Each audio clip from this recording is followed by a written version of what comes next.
Hello friends, welcome to my channel ocean of knowledge. Friend, इस video में मैं आप सबको बताने वाला हूँ इंडियन नेवी की तरफ से बहुत बड़ा वैकेंसी निकल कर आ चुका है। जो ट्रेड्समैन मेट का वैकेंसी है, जिसमें 1159 पोस्ट के लिए वैकेंसी निकल कर आया है। मैं फिर से आप सबको बता देता हूँ, 1159 पोस्ट के लिए वैकेंसी आया है। अगर आप सब इस पोस्ट के लिए इंटरेस्टेड हैं और इस पोस्ट में अप्लाई करना चाहते हैं, आप जानना चाहते हैं इस पोस्ट में क्या एजुकेशन क्वालिफिकेशन रखा गया है, एज लिमिट क्या रखा गया है, और date of applying application form और तमाम जानकारी के लिए आप इस वीडियो को शुरू से लेकर लास्ट तक पूरी देखिएगा।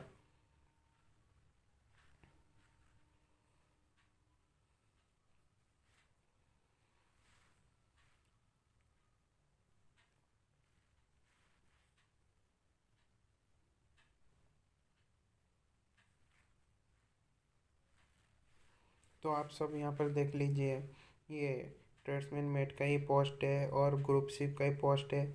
और इसका सैलरी 18,000 से लेकर 56,900 तक है। ये अच्छा खासा सैलरी है आपका अभी के टाइम पे। तो मैं आप सबको बता देता हूँ, ईस्टर्न नेपाल, वेस्टर्न नेपाल और साउथ नेपाल में मिलाकर 710 324 124, ये सारे मिला दिया जाए तो 1159 पोस्ट होता है। तो मैं डिटेल में इसके बारे में बता देता हूँ। ईस्टर्न नेपाल में ओनली रिजर्व कैंडिडेट के लिए 303 पोस्ट निकल के आए हैं। एससी कैंडिडेट के लिए 116 पोस्ट निकल के आए हैं और एसटी कैंडिडेट के लिए 57 पोस्ट है। ओबीसी कैंडिडेट के लिए 163 पोस्ट है। ईडब्ल्यूएस कैंडिडेट के लिए 71 पोस्ट है। तो कुल मिलाकर होता है 710 पोस्ट।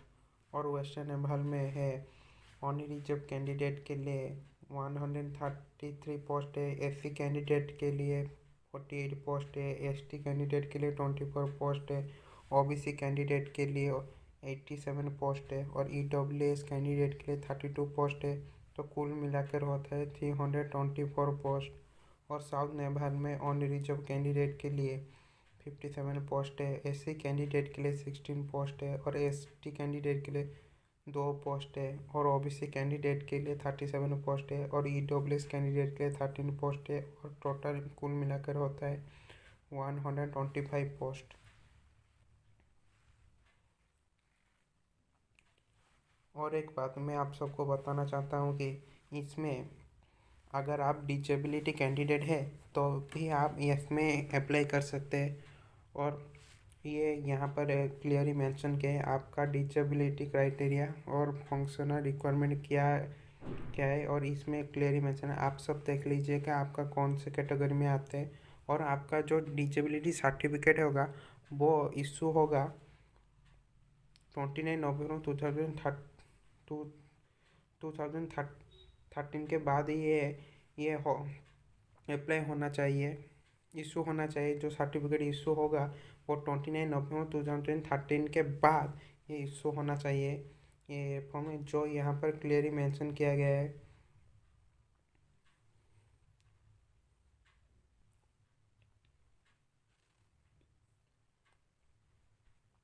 और एक बात, इसमें 18 साल से लेकर 25 साल के बीच में अगर आपका उम्र है तो आप इस पोस्ट के लिए अप्लाई कर सकते हैं। और इसमें एजुकेशनल क्वालिफिकेशन रखा गया है 10th standard pass from recognise board institution and certificate from recognise industrial training institute. इसका सीधा ही मतलब है आपके पास 10th क्लास के सर्टिफिकेट के साथ आईटीआई सर्टिफिकेट भी होना चाहिए। ये दोनों सर्टिफिकेट यहाँ पर मैंडेटरी है, जो यहाँ पर क्लियरली मेंशन किया गया है। और इसमें जॉब प्रोफाइल क्या है वो भी हम देख लेते हैं।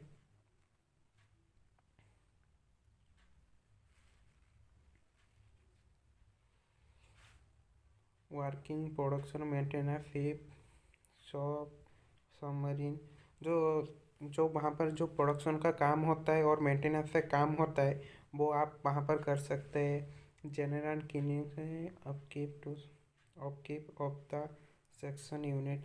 वो साफ सफाई का काम भी आप वहाँ पर करेंगे।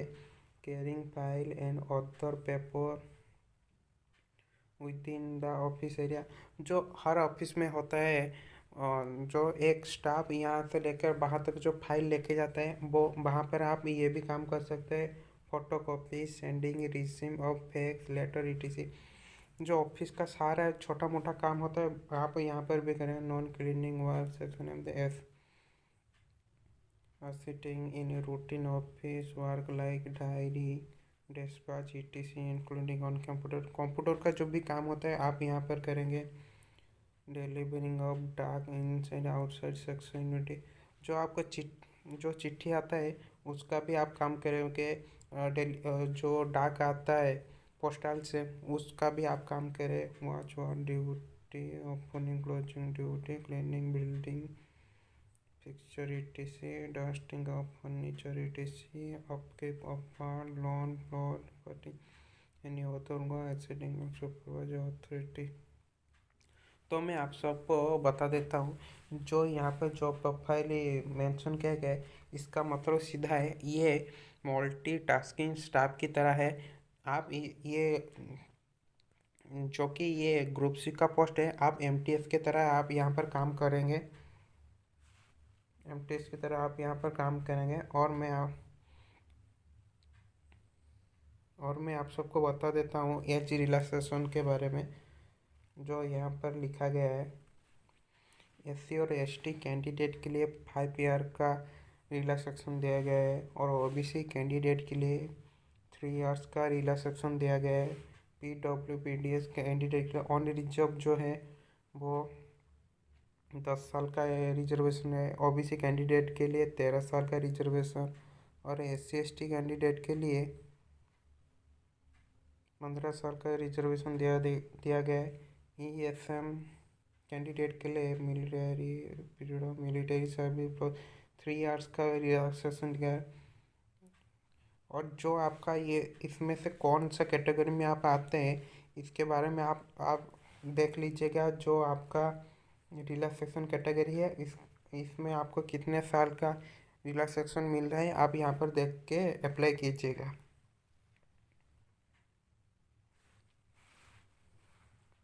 और एक बात एग्जामिनेशन फीस के बारे में यहाँ पर क्लियरली मेंशन किया गया है। Candidate except SC ST PW ex serviceman and women candidate who are exempt from payment of fee are required to pay fees reach 205।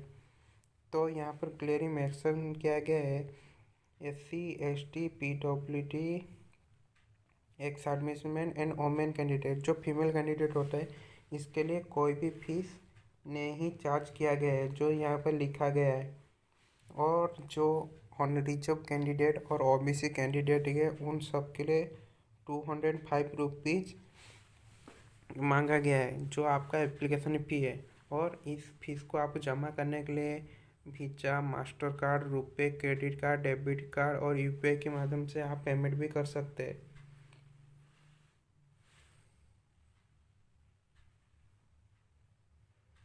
और एक बात एग्जामिनेशन सिटी के बारे में यहाँ पर लिखा गया है। The list of examination city of different state will be made available in the online application form. The candidate have to select any 3 choice of the city from the list. यहाँ पर लिखा गया है जब आप एप्लीकेशन को online apply करेंगे तभी आपका सिटी वहाँ पर शो करेगा, आप वहाँ पर ही सिलेक्ट कर पाएंगे, जो यहाँ पर क्लियरली मेंशन किया गया है।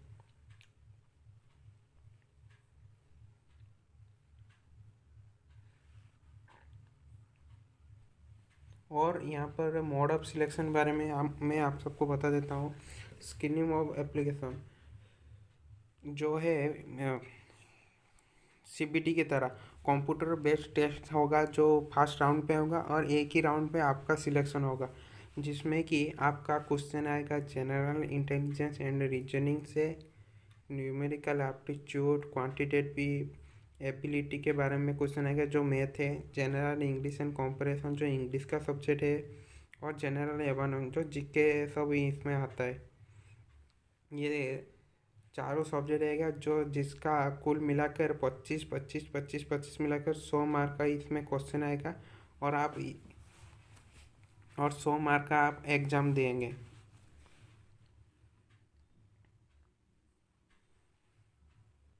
तो मैं आप सबको बता देता हूँ, ये बहुत बड़ा अपॉर्चुनिटी है, बहुत अच्छा अपॉर्चुनिटी है सारे बच्चों के लिए जो 90 में जाने के सपने लेके देख रहे हैं। और इस पोस्ट के लिए अप्लाई कर लीजिएगा और मन लगा कर पढ़ना शुरू कर दीजिएगा, क्योंकि इसमें बहुत एमटीएस का ग्रुप सी का पोस्ट है और बहुत आसान सवाल पूछा जाएगा। तो आप इस पोस्ट के लिए अभी से ही तैयारी शुरू कर दीजिएगा। अगर मेरी वीडियो आप सबको पसंद आई तो मेरी चैनल को लाइक, शेयर और सब्सक्राइब करना मत भूलिएगा।